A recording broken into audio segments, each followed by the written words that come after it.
most individuals lead lives entrenched in silent despair. Henry David Thoreau articulated this sentiment over 150 years ago, and its resonance persists today.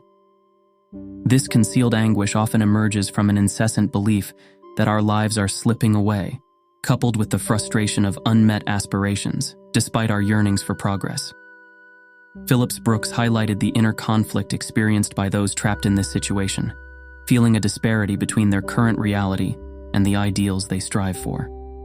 Neglecting these emotions ensnares us in perennial contemplation of missed opportunities.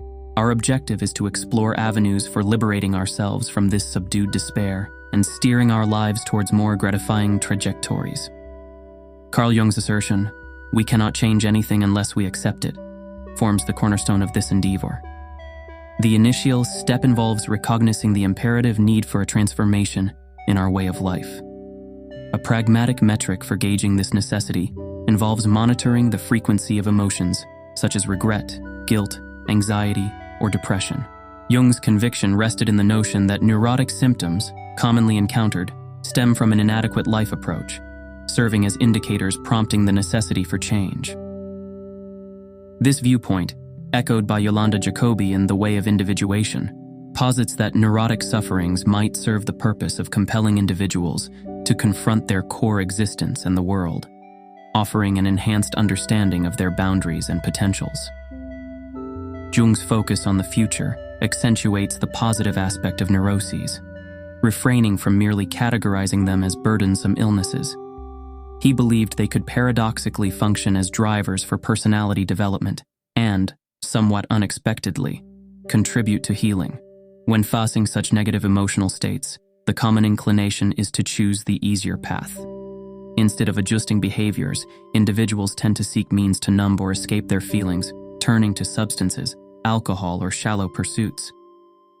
However, Jung cautioned against this approach, asserting, "We may perceive it as a safe road, but that's akin to the road of death, where little of significance occurs anymore, certainly not the right things." Opting for this path equates to stagnation. Once the acknowledgement of the necessity for change settles in, the focus shifts to the kind of change that fosters a fulfilling life. In the mid-20th century, psychologist Abraham Maslow embarked on a quest to address this very question. Diverging from his peers who primarily studied mental illness, Maslow opted for a different route. His research centered on individuals who exhibited exceptional success, leading to a pivotal revelation. The most robust and thriving individuals are those driven by aspirations for self-actualization. According to Maslow, self-actualization encompasses a continual realization of potentials, capacities, and talents, embracing a life mission, understanding and embracing one's intrinsic nature, and an unceasing movement toward unity. Maslow held such conviction in the significance of self-actualization that he boldly asserted, "If you settle for less than your full potential, enduring unhappiness might well define your days." Amidst years of stagnation, during which our negative habits and harmful behavioral routines have cemented, the path to becoming self-actualizers appears obscured. A quote, often attributed to Ralph Waldo Emerson, carries a semblance of guidance. "A thought prompts an action begets a habit shapes character defines destiny." Commencing with a thought, those of us striving for more enriching lives embark on the pivotal step of selecting a purpose or aim for our existence. Maslow highlighted that self-actualizers greatly align with a life mission. However, in this pursuit, individuals often stumble, assuming it demands an absolute grasp of their genuine passion. This approach disregards the truth that, frequently, our passions evolve in tandem with our skill development. Hence, if uncertainty clouds your grasp of your passions, relying solely on contemplation is unlikely to unveil them. Instead of prolonged indecision, opting for a challenging endeavor that ignites your curiosity proves more beneficial than fixating on attaining the perfect choice. Nevertheless, the inception of thought or the selection of a goal yields positive outcomes only if complemented by action and the cultivation of improved habits that propel us towards our objectives. Having a target holds significance not merely for the external rewards linked with goal attainment, but chiefly for the transformative journey it demands of us. Embarking on a challenging objective demands stepping beyond our comfort zones, honing new skills, fostering self-discipline, and gradually realizing our capability isn't as limited as we once believed. However, the hurdle for many lies in transitioning from initial thoughts to translating them into tangible actions. Frequently, individuals attribute their inability to act productively to anxiety, depression, fear, or a lack of confidence.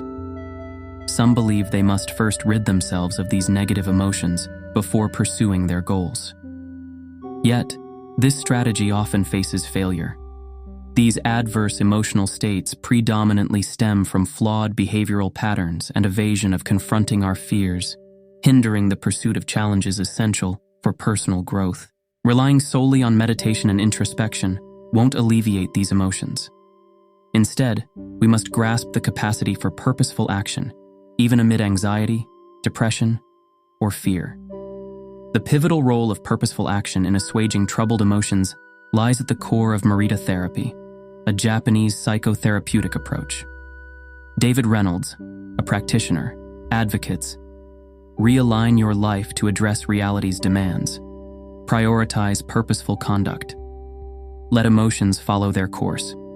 Engaging in essential tasks tends to alleviate emotional distress. Even if feelings persist amidst constructive action, they retain perspective, no longer dominating our focus.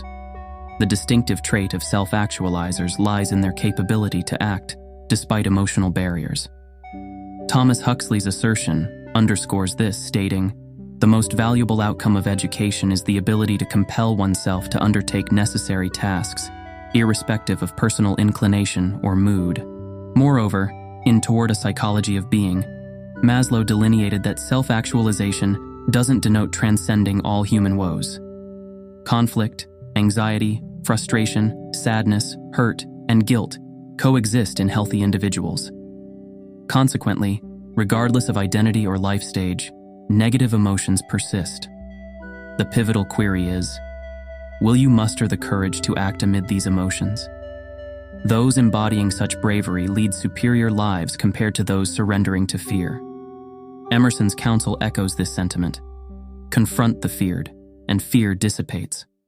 Contemplating the proximity of death stands as a potent means to gather the courage needed to confront fears. Stoic philosophy contends that acknowledging life's brevity fosters living profoundly and courageously. Steve Jobs, an ardent man of action, acknowledged this approach. "The awareness of imminent death," he asserted, "is the foremost tool I've encountered for navigating life's critical decisions." Confronting death diminishes external expectations, pride, and fear of failure, revealing only the truly consequential aspects. Realizing one's mortality liberates from the illusion of loss. Vulnerability emerges. Hence, there's no reason to refrain from following your heart. However, this awareness holds a dual nature. Delaying necessary changes for a more fulfilling life leads to a squandered existence, breeding heightened guilt and regret as our mortality looms. Opting for what Jung termed the road of death ensures fleeing from life's waste. Yolanda Jacobi, in The Way of Individuation, cautions those treading this path. Obstructing natural development, lingering unaligned with one's age carries consequences. It spawns later crises, breakdowns, and diverse physical and mental anguish, accompanied by vague guilt, tormenting conscience, leaving individuals confounded. They bear no guilt from misconduct, yet uncertainty, discontent, despair, and an ever-present, indefinable anxiety reign. Typically deemed guilty not for having a neurosis, but for knowing of it and failing to address it.